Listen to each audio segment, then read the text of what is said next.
Georgia is the mecca of the black man. People around the world have looked at Georgia as a very important place in African American history. I grew up in this area where most of the richer people were coming in here with their servants. They were very close together. There was a relationship with them there that you don't have. Well, yes, you have it now because things have changed. But we went through a very difficult period when we weren't valued that much.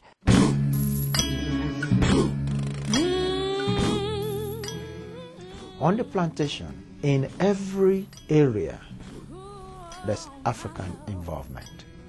Every area, including the big house. Because the big house will not run without those who are considered the domestic hands or the house slaves. The Gerald plantation operated more like a small farm, even though it was a plantation. The slaves on the farm weren't treated like prisoners. They were treated more like farm workers, but of course they had no rights, legal rights. John Gerald, he was a strong believer in education and used to provide room and board for the local school teacher. There wasn't a school, but they met in the church.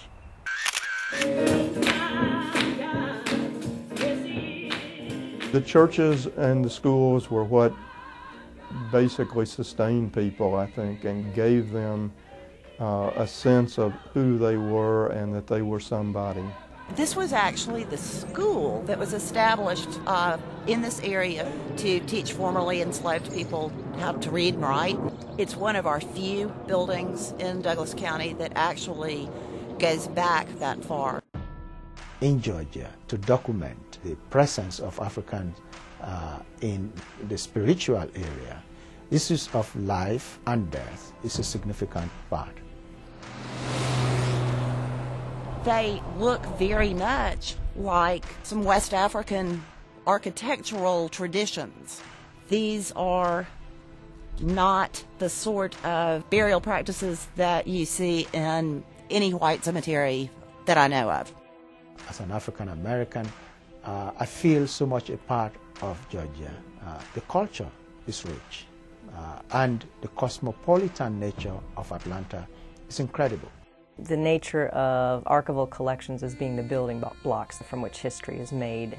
The nice thing about this collection is that it brings together a lot of elements, and to have it all in one place means that it allows for a lot of different types of comparisons, a lot of different stories, a lot of different elements to emerge from the data. We have a heritage that is important, and it's important to know about it, and it's important to preserve it. We in the 21st century, with our emphasis on technology, that you can just bring technology to your culture. You don't have to destroy your culture because of technology or because of modern society.